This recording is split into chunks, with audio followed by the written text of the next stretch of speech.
Olá, tudo bem? Seja bem-vindo a mais uma aula no canal de Estatística para Concurso. Eu sou o professor Anselmo e nós temos aí resolvido para você a prova da Polícia Federal, né? A famigerada prova de Estatística da Polícia Federal, que surpreendeu muita gente e, na verdade, eu tenho comentado aqui para vocês uma prova super normal dentro do estilo da banca Sebrasp. Quando você olha aí o conteúdo de estatística abordado, já que esse programa da Sebrasp tem se tornado um programa padrão, independente do concurso, você vê a cara desse programa, então você tem que olhar todas as provas de estatística da CESP. Então, quando você olha nesse sentido, você vê que uma prova super normal, bem contextualizada, abordando o programa de uma maneira que eu sempre coloco para os alunos, de forma integralizada. Você usa conhecimentos de alguns tópicos que sequer aparecem como uma questão, mas que você pode usá-lo para resolver questões e resolver muito mais tranquilo e muito mais rapidamente.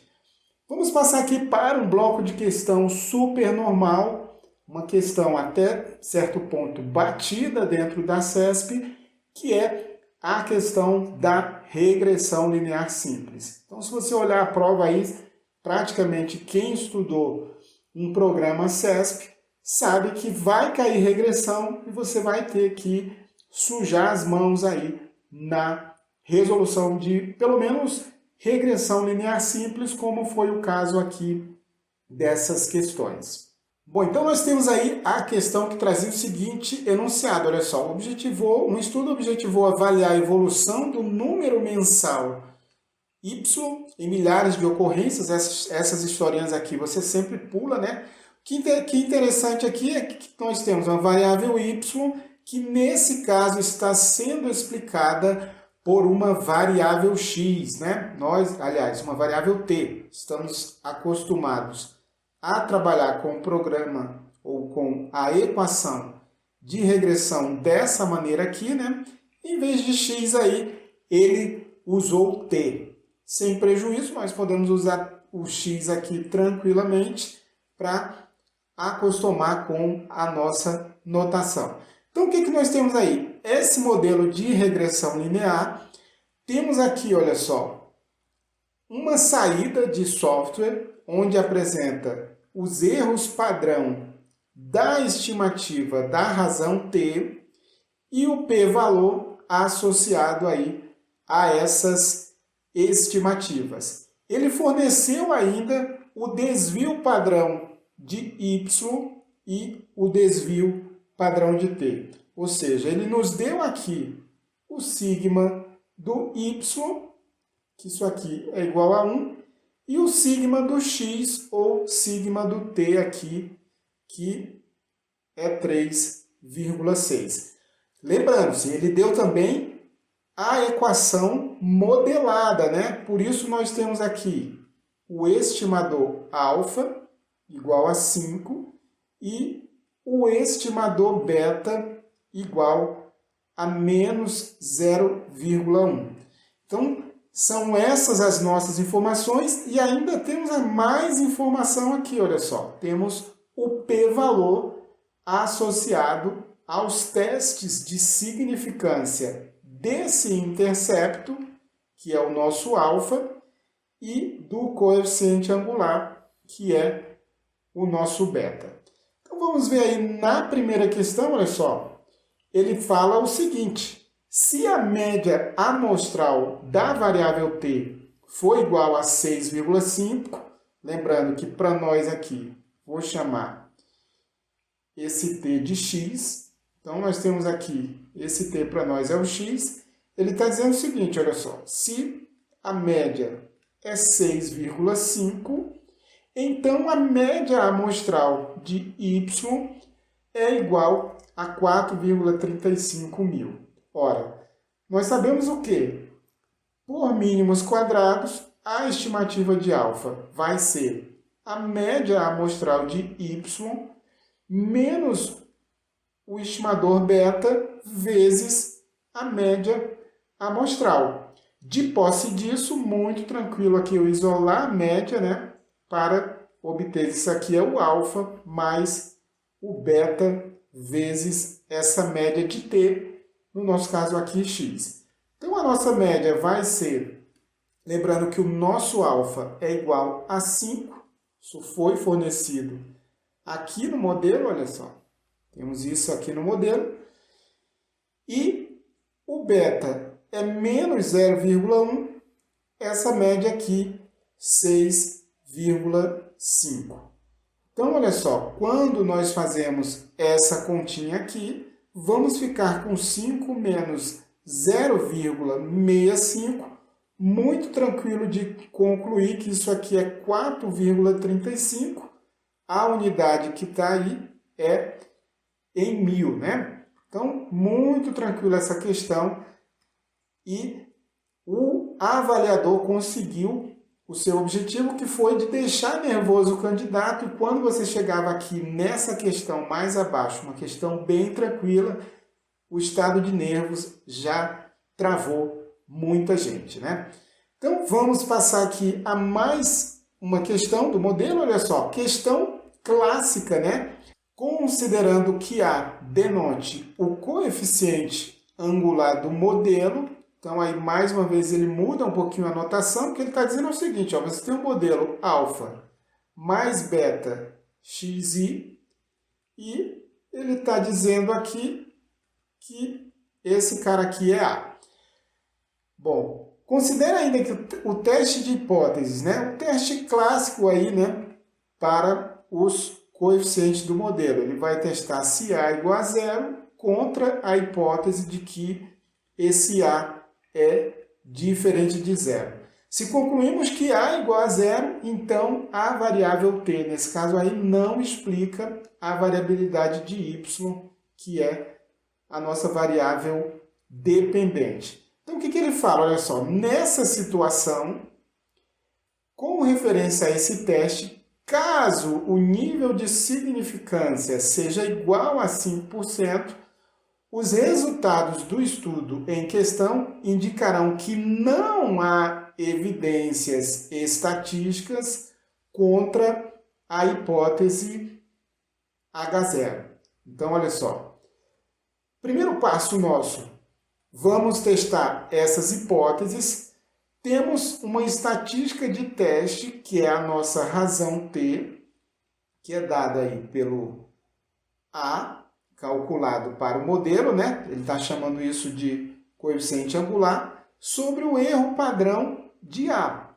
Isso aqui a gente nem vai precisar calcular. Normalmente, a gente fixa o nível de significância,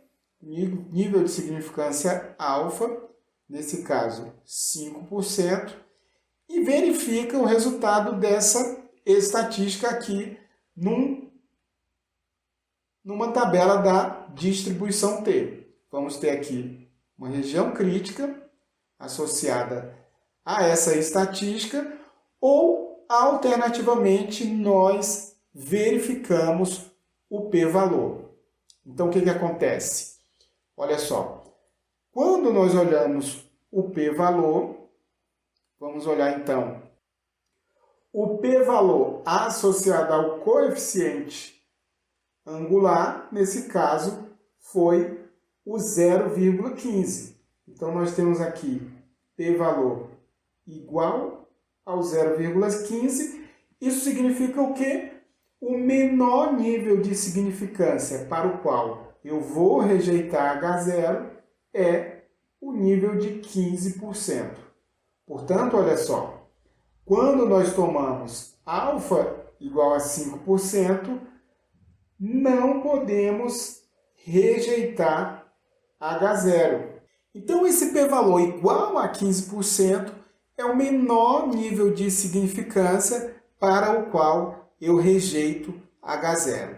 Então, se o pesquisador fixa o alfa em 5%, nós não rejeitamos H0. Ou seja, não rejeitar H0 é dizer que esse coeficiente angular é nulo. E, portanto, há evidências estatísticas contra a hipótese de que o coeficiente angular é nulo. Portanto, esse item aqui, olha só, é um item do tipo errado, né? Então, há evidências estatísticas contra a hipótese nula. Então, muito importante aqui não se confundir aqui, né, com a dupla negativa, né, que tenta aqui trazer uma certa confusão para o candidato. Então, tá aí, nós vimos aqui que esse item aqui, o item 46, era um item do tipo certo. Temos aqui um item do tipo errado.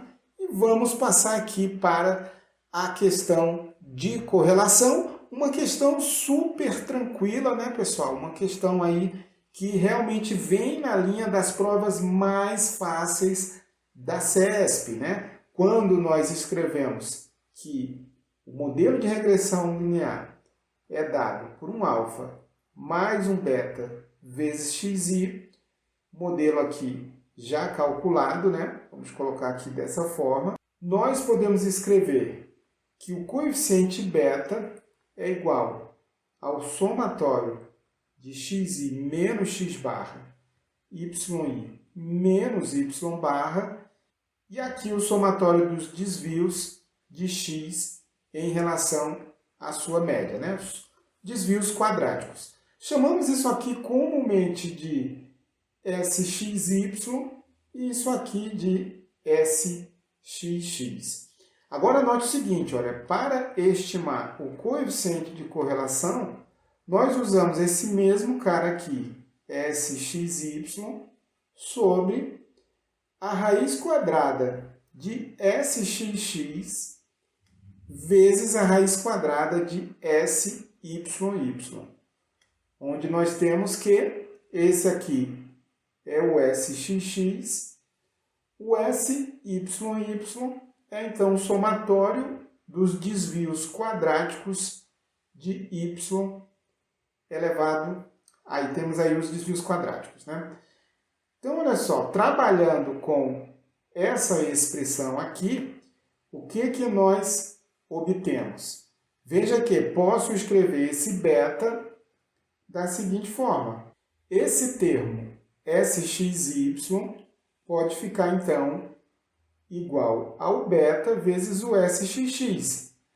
Agora, nós substituímos isso aqui, olha só, o ρ vai ser igual ao beta vezes o SXX sobre raiz de SXX, raiz de SYY.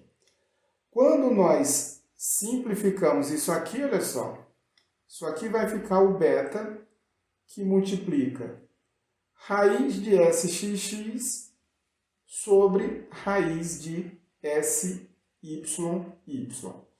Então, olha só, de toda forma, isso aqui pode ser escrito como o beta vezes o desvio padrão de x sobre o desvio padrão de y. Então, muito tranquilo aqui essa questão. Basta lembrar agora que foi fornecido no enunciado quem? O desvio padrão de y, sigma y, igual a 1, e o sigma x igual ao 3,6. Então, nós temos aqui isso no enunciado, olha só. Temos aqui essas informações. Então, apenas substituindo diretamente na equação, olha só, o coeficiente de correlação é igual ao menos 0,1, que é o beta, vezes o 3,6 sobre 1. Ou seja, o coeficiente de correlação é menos 0,36 e não menos 0,1, conforme o enunciado. Então, veja só, uma questão muito tranquila dentro do padrão CESP que não assustava qualquer candidato. Então, se você quer aí continuar nessa batida, se preparando para um concurso CESP, um concurso de estatística nesse nível ou mais elevado, conheça a Operação Estatística Polícia Federal, curso aí que traz a estatística e probabilidade num nível elevado para você. Dá uma olhadinha aí no link da descrição do vídeo. Um grande abraço e até a nossa próxima aula.